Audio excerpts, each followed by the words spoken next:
Olá, trabalhadoras e trabalhadores do Brasil. Estamos aqui novamente com o nosso Conversa na Margem Esquerda e hoje nós vamos falar de um livro chamado Uma Estranha Ditadura, da Viviane Forrester, uma escritora, né, francesa, e que ela fala exatamente desse momento que a gente está vivendo aqui, né, esse momento de globalização, esse momento em que as finanças, né, elas são totalmente livres, globalizadas, né, estão se espalhando aí pelo mundo nas suas aplicações, né, e tal. E uma coisa muito interessante, né, aplicações financeiras cada vez mais virtuais, né, sem uma ligação muitas vezes com a política real, né, com a economia real, né? Então isso é extremamente importante, porque nós estamos aqui falando hoje no dia 11 de novembro, né? E ontem mesmo houve uma fala do presidente Lula, né, que ele falou que o mercado, né, tem que se adaptar exatamente aos problemas que são os problemas sociais, né? E a escritora, ela fala exatamente disso, né? Que esse mercado, né, é exatamente este ultraliberalismo que se apossou do poder no mundo, o poder real, né? Por quê? Porque o poder dos Estados-nação, né, ou dos Estados-nações está se perdendo, né, diminuindo. Então há um predomínio desse mercado, né, entre aspas, aí, que não tem rosto, né, não tem cara, né? Então se fala o mercado, eles falam uma entidade, né, e tal, exatamente. É o tema dela, né? E ela fala, né, que o ultraliberalismo é o sistema, vamos dizer assim, ao mesmo tempo econômico e político dessa globalização. É exatamente algo sem rosto, né? Sem definição. E por isso mesmo, muitas vezes não é visto como o grande problema, né, a grande causa dos problemas sociais que nós temos no mundo, principalmente, né, o desemprego, que aí como consequência nós vamos ter o desemprego, né, o desemprego o grande problema. Aí nós vamos ter o quê? Vamos ter a pobreza e a miséria como consequências fundamentais, né? Então fica uma coisa meio sem rosto. Então parece que sempre a culpa é de um governo A, um governo B, C, tal, etc, né? Quando na realidade este governo, muitas vezes, né, que é culpabilizado, ele acaba sendo o instrumento deste ultraliberalismo, né, geral, globalizado, planetário, né, como ela fala. Então eu citei a fala do presidente Lula, por quê? Porque o mercado oscilou, né, ficou preocupado que os 170 bilhões da área, né, social, ou mesmo parte daquilo que vai ser anualmente para o Bolsa Família vai ficar fora do teto de gastos e tal, e aí o mercado teria ficado preocupado e etc e tal. Só que a gente tem que ver que é esse mercado mesmo aí, né, entre aspas, que fica preocupado também, né, que parece uma entidade humana, né, porque fica preocupado, mas na realidade não é, né, é algo sobre-humano, né? Então ele mesmo sobrevive exatamente dessas oscilações, né? Para você ver, se o dólar estava baixo, grandes capitalistas foram lá e compraram dólar enquanto ele caiu de preço, porque o preço caiu, então eu vou lá e compro. Aí o mercado preocupou, o dólar subiu, o que eu faço? Eu vou lá e vendo, né? Então eu comprei a 5,5, 5,10 e vendo a 5,40, 5,50, né? Então nessa diferença, como eu comprei aí milhões de dólares, né, eu vou ter milhares e milhares de reais de lucro, né, de um dia para a noite, né? E a mesma coisa acontece com o mercado de ações, né? A bolsa caiu, eu vou lá, vejo quais as ações que diminuíram de preço, vou lá e compro, né? Devido a esse fluxo de bilhões e bilhões, né, de dólares e tal. E esse fluxo hoje ele é o quê? Ele é planetário. Então caiu ali no Brasil, vou lá comprar. Aí depois, 2, 3 dias depois, subiu. Subiu, então lá eu vou vender, né? Porque aí a diferença do que eu comprei na baixa e vendi na alta, eu ganho milhares e às vezes bilhões, né, de dólares e tal. Então é exatamente esta, né, preocupação e esta constatação da Viviane Forrester, né, que é exatamente a ideia de que esse mercado planetário hoje ele domina, né, e a economia é cada vez mais irreal, né, não tem uma localização, né, não tem algo em que eu vou fazer com que se gere emprego, renda, né, e que eu tenha uma dignidade da vida das pessoas, né? Muito pelo contrário, né, eu vou gerando, né, empresas que são altamente ricas, né, e que são altamente lucrativas e que são empresas imensas, né, tem bilhões de lucro, né, anuais. E qual é a principal função, né, dos seus presidentes ou donos e tal, né? Demitir pessoas, né? E aí ao demitir pessoas o seu valor de mercado sobe, né? E aí o que acontece com essas milhares de pessoas que foram demitidas, né? Parece que ontem, antes de ontem mesmo, o Facebook, a empresa Meta, né, Business, né, que é uma empresa inclusive também completamente virtual e que tem um valor de mercado de bilhões de dólares, né, e ela é uma empresa virtual, ela demitiu 11 mil funcionários, né, do Facebook, do Instagram e do WhatsApp, né? Então, quer dizer, são empresas que ficam cada vez com menos funcionários e ao mesmo tempo aumentam o seu valor de mercado, né? Então, o que passa a acontecer aí, né? Fusões, megas aquisições e tal. Então as grandes empresas só tendem a crescer, né? E toda vez que existe uma aquisição de uma grande empresa, né, que faz com que outra seja então comprada, qual é a primeira medida após a aquisição? Demissões aos milhares, né? Quando há uma fusão também, né? O que nós temos aí? Uma fusão de 2, 3 grandes empresas, o que nós vamos acabar tendo aí? Nós vamos acabar tendo milhares e milhares de desempregados, né? Então, a autora do livro, ela fala exatamente de uma estranha ditadura exatamente por causa disso, né? Por quê?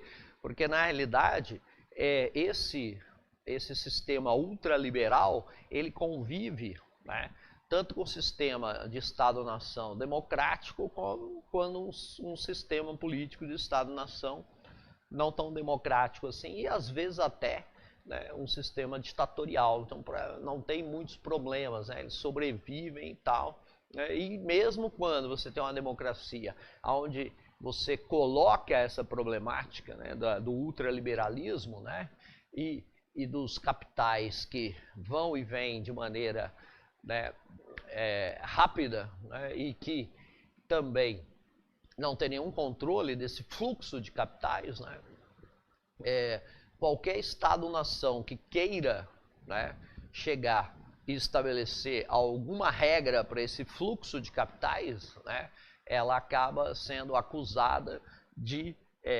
retrógrada, né, essa medida, né, uma medida arcaica, né, de intervenção do Estado na economia e tal, etc. Né? Então, e não é bem assim, né, você vê. É questão também que nós tivemos assim bastante recente, né, 3, 4 dias atrás, aonde a Petrobras resolveu, né, por uma medida completamente estranha, né, ela resolveu repassar 43 bilhões de reais dos seus lucros, né, para os acionistas majoritários, né, a decisão foi feita. Então o que acontece? Enquanto a população estava na penúria, né, continua na penúria, pagando muito caro o combustível, né, que deu uma caída sazonal agora devido a problemas aí, vamos dizer assim, eleitorais, né, do atual ocupante do cargo, né, que ele fez uma medida totalmente eleitoreira, né, de diminuir os impostos, né, que são estaduais, inclusive, né, dos combustíveis. E o que vai acontecer, né, para o orçamento do ano que vem, onde há a previsibilidade de novamente se cobrar o ICMS, a tendência é que cresça novamente o preço. Mas independentemente disso, a Petrobras ficou 3 anos e meio aumentando o preço, né, dos combustíveis de maneira muito diária, né, vamos dizer assim, né, num período praticamente diário, semanal e tal, né, os preços subindo. E o que aconteceu? A lucratividade, né, foi aumentando, né, e aí, né, foi dada uma entrevista exatamente por quê? Porque o próprio TCU, né, própria Justiça, né, está tentando barrar essa passagem, né, ou esse pagamento dos dividendos, né, para os grandes acionistas, né? Exatamente por quê? Porque a empresa, sendo uma empresa estatal, ela tem, né, aí uma função social, ela sairia desta, vamos dizer, desse caos aí que é o globalismo, né, que é o planetarismo e tal, de fluxos de capitais que não tem nenhum controle. Então, não, você, já que é uma empresa estatal, você tem um certo controle do Estado sobre a empresa, então o que acontece? Vai haver uma nova política de investimentos, né? E essa política de investimentos, ela faz com que não se repasse todos os dividendos, né, para os grandes acionistas, porque os pequenos acionistas não ganham nada, né? Porque são coisas muito pequenas. Quem ganha são os grandes acionistas, aqueles que têm assento lá à mesa para decidir o que vai fazer com a lucratividade, né? Então, o que acontece? Você passa a ter, né, uma nova perspectiva para a empresa, né? Então, a empresa ela tem que ter uma função social, né? E a própria autora do livro, né, ela fala exatamente isso, né? Que nós temos que começar a ter, né, a cobrança nas empresas em termos de função social. Então, um dos coordenadores da campanha do presidente Lula, né, que é o prefeito de Araraquara, Edinho Silva, ele concedeu entrevista falando exatamente isso. Falou, olha, nós vamos chamar os acionistas, falou, a Petrobras é uma empresa estatal, né, e ela tem, portanto, né, uma função social. E essa função social está exatamente aonde? Na contramão desse globalismo, né? Que é exatamente o fluxo de capitais indo e vindo tranquilamente e as demissões aos milhares, né? Então, pelo contrário, nós vamos fazer o seguinte, nós vamos contratar pessoas, né? Nós vamos ter um planejamento para investimentos, né, investimentos sociais que vão gerar emprego e renda, né, para milhares e milhares de trabalhadores, né, e tal. Nós vamos começar a fazer uma mudança da política, né, de produção de petróleo, né, onde não vamos parar simplesmente de importar, né, e vamos começar a produzir, né, os combustíveis no Brasil novamente, coisa que já acontecia antes, né, e tal. Porque o Brasil deixou de ser um exportador de combustível para ser um importador, né? Então isso é extremamente grave, né? Devido a uma visão globalista da empresa, né? Que não teria nenhuma função social, mas tem, né? Exatamente porque ela é uma empresa estatal, né? E é muito simples, ó. Mas eu não estou concordando com essa nova política de emprego. Ótimo, então você pega as suas ações e vende, né? Por quê? Porque na realidade, sendo o capitalismo um sistema econômico de risco, o nome já diz, é risco. Então eu posso lucrar como eu posso perder, né? Como eu posso, né, ter prejuízo. Então o que acontece? Antes até de eu ter prejuízo, eu vendo as minhas ações. É muito simples, eu não tenho que, já que é um risco, eu não tenho que ficar preocupado se o cara vai ter lucro, o acionista, né? Se ele vai ter lucro ou se ele vai ter, né, uma perda, né, um prejuízo. Por quê? Porque é um risco, né? Assim como ele ganhou muito dinheiro durante 10, 15 anos, ele pode perder, um ano, 2, ele pode perder um pouco, né? Então isso é uma coisa do risco do capitalismo. Então a empresa estatal, ela deveria ter exatamente esta preocupação. E com o novo governo, né, a partir do dia 1º de janeiro, a Petrobras vai ter, né, esta preocupação social. Então, é uma empresa que vale bilhões de dólares, né?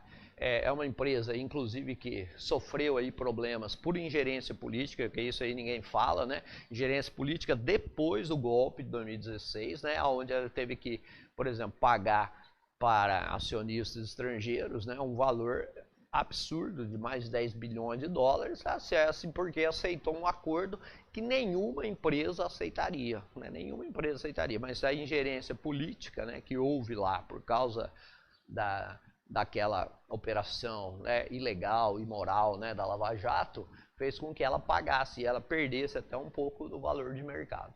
Então, né, a questão, né, a gente percebe exatamente no Brasil atual, onde nós vamos sair de um governo totalmente globalista, né, um governo ligado a esses grandes capitais de fluxos virtuais, né, representado pelo ministro da economia, né, do desgoverno, né, que é o Paulo Guedes, e nós vamos entrar num governo aonde nós vamos tentar recuperar um pouco da soberania do poder de Estado-nação, né, exatamente para combater essas questões do globalismo e desse capitalismo virtual, né, e de uma economia paralela, né, que não é a economia real. Então isso é uma coisa importante também que ela fala, né. Nós temos hoje, né, nesses fluxos de capitais, uma economia paralela, né, dos chamados derivativos, né, que foi muito falado alguns anos atrás, aí, né, as questões dos derivativos, né, e tal, aonde eu, tendo uma atividade econômica, esse pessoal do globalismo, ele começa então a inventar quais seriam, né, as preocupações derivadas dessa questão, desse negócio, né? E aí eu começo a fazer toda uma especulação financeira em cima destes problemas, teoricamente, derivados de uma atividade econômica, né? Por exemplo, eu tenho, lógico, falamos aqui da Petrobras, por exemplo, beleza, então a Petrobras, ela tem, né, uma expertise, por exemplo, em fabricar, né, em prospectar petróleo, né, no pré-sal e tal, em grandes profundezas. Então ela tem, por exemplo, as plataformas, né?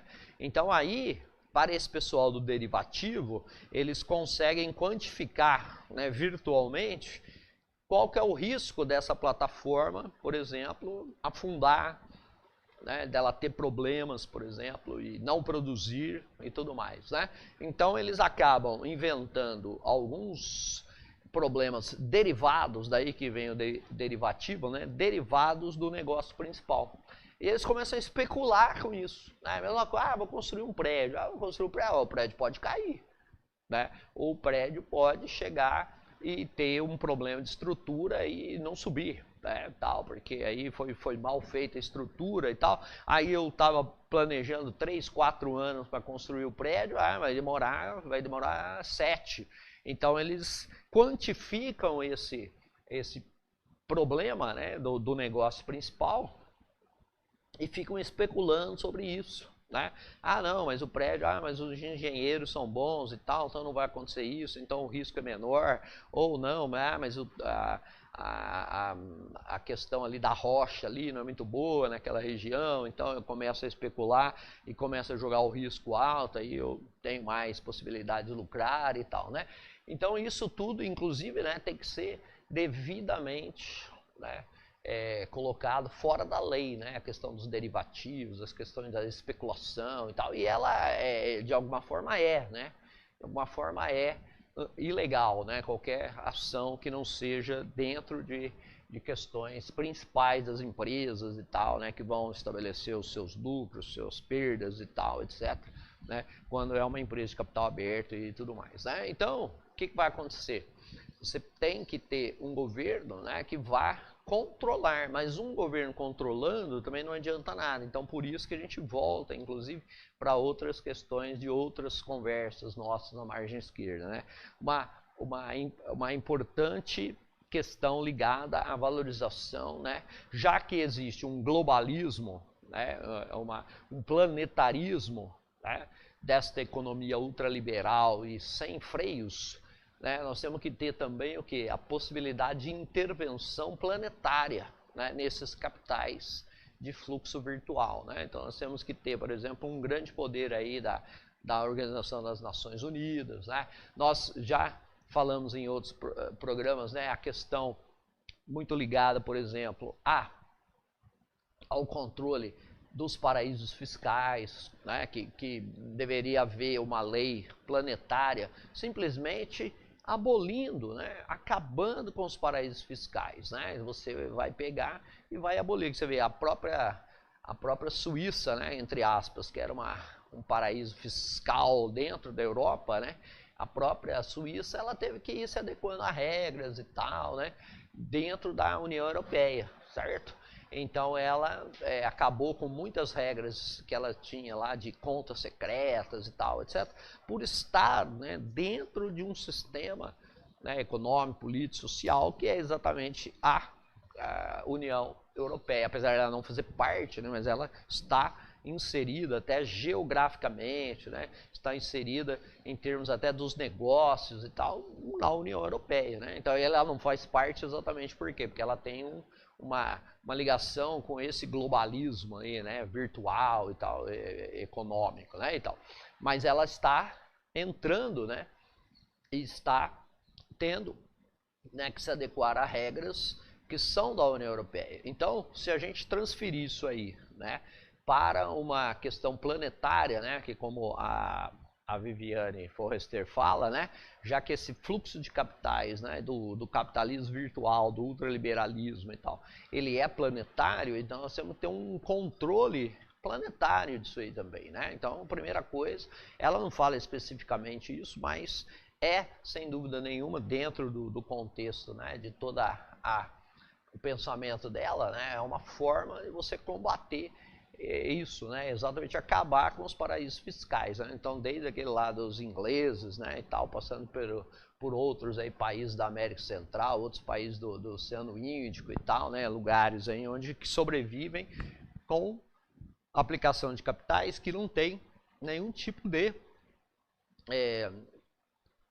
de origem, né, determinada, né? Pode ser qualquer coisa, né, a origem do capital aplicado ali. Então isso aí tem que mudar, né, exatamente para que nós tenhamos, né, uma ideia do que. Então a nossa conclusão aqui chega que existe uma ditadura aí, né, desse capitalismo virtual, né, que se desgarra e tal do capitalismo, né, e da economia real, né, que a economia real é essa que nós estamos falando, é uma plataforma de petróleo, né, é também a construção de um edifício, de um complexo de edifícios, de um grande bairro, né, popular, tal. Isso é economia real, né? Por quê? Porque você vai ter que ter as pessoas lá para construir, você vai ter que depois ter a pessoa para pagar aquilo ali e tal. Então o que ela precisa? Ela precisa de emprego, né? Ela precisa de emprego e renda.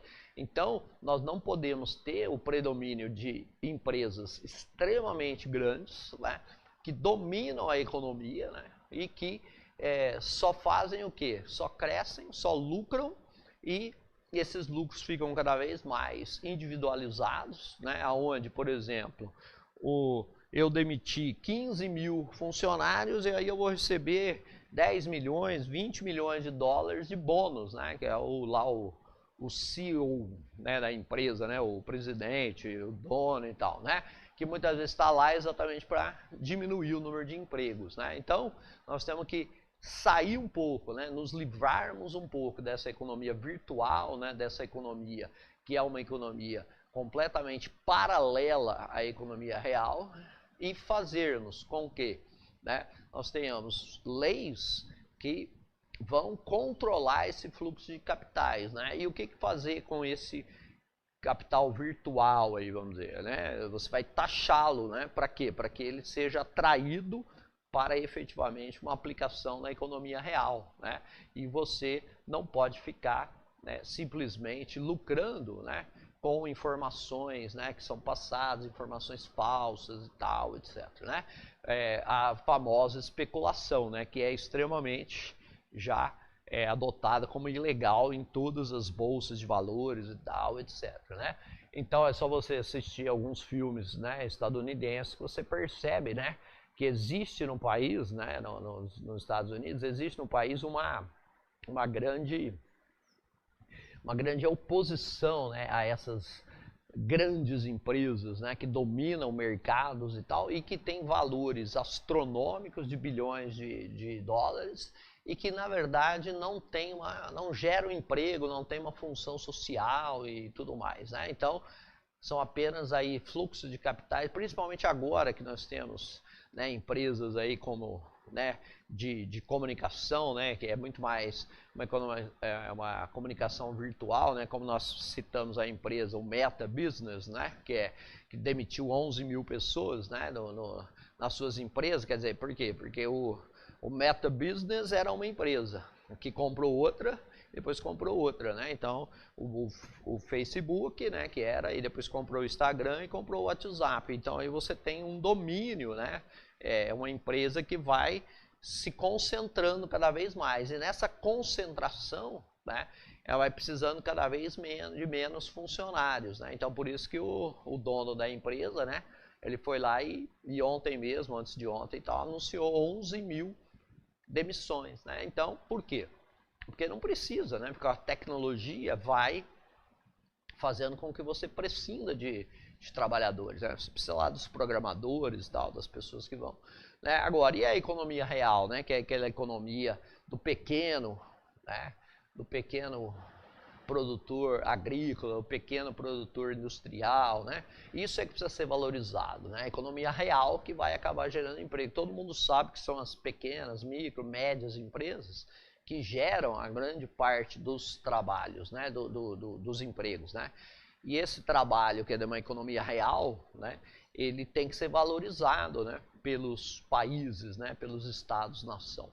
E tem que ter, né, a possibilidade de crescer, né? Então, quer dizer, essa economia cada vez mais solidária, né, de você comprar no pequeno mercado do seu bairro, né, você ter uma ligação com o pequeno produtor também, da sua cidade e tudo mais, isso tem que ser uma política adotada desde o município, né, até o país, né, até o governo federal. Então é isso que a gente espera, né, a partir de 2023, né, já está sinalizando aí que as questões da Petrobras, né, e que também nós vamos colocar, né, posteriormente, né, nós vamos falando um pouquinho do tipo, né, do tipo de ações que vão se contrapor, né, ao que foi adotado nos últimos 4 anos, né, a partir do governo de 2023. Exatamente uma delas já é essa sinalização, né, que o prefeito Edinho Silva deu em relação à Petrobras, né. A Petrobras é uma empresa estatal e ela, portanto, tem preocupações, né, sociais, né, com a geração de emprego e renda para os cidadãos brasileiros, né? Essa que é a ideia, né? Então, aí, se o famoso, né, sem rosto, sem nada, né, e sem coração também, mercado não quiser, que os acionistas vendam as ações e, né, vão cuidar da vida em outra empresa, né, tal, vão comprar ações de outra empresa. Então isso é uma coisa que tem que ser combatida, exatamente porque a gente não caia, né, nesse domínio das grandes empresas, né, que nós já estamos tendo isso, né, e inclusive isso não é só no Brasil, né, na Europa, né, as aquisições, fusões e tal são quase mensais, né, assim como nos Estados Unidos e tudo mais, né. Então o que a gente precisa fazer? Resgatar, né, a economia real, né, resgatar a economia real, resgatar o poder do Estado-nação, né, e fazer efetivamente um controle estatal da economia, né, direcionando então, né, os capitais para a economia real, né, e não para a economia virtual, né, que não gera emprego, né, e só fica na especulação, né. Então temos que arrumar dentro do sistema, né, que a gente vive hoje, né, uma forma, né, de gerar esse capital para a economia real. Como isso, né? Principalmente taxando esse tipo de aplicação, né, que antigamente se chamava do overnight, né, de um dia para o outro, né, e tal, etc. Você vai taxar isso aí, né, e tal, e ao taxar, né, não fica muito bom o lucro desse pessoal. Então o que ele faz? Ele tende a levar para outras áreas onde você vai ter menos taxação, mas a taxação vai ser menor, mas a consequência da aplicação daquele capital vai ser efetivamente uma economia real, né, onde você vai ter a geração de emprego e renda para a pessoa, né, para as pessoas mesmo, né, e não um negócio virtual que ninguém sabe de onde veio e como que acontece, tá certo? Então esse era o nosso recado de hoje. A gente manda um abraço a todas as trabalhadoras e trabalhadores do Brasil e do mundo, né? Porque com a economia planetarizada, hoje nós estamos aí, né? Mais do que nunca, o internacionalismo é fundamental. Grande abraço, até mais.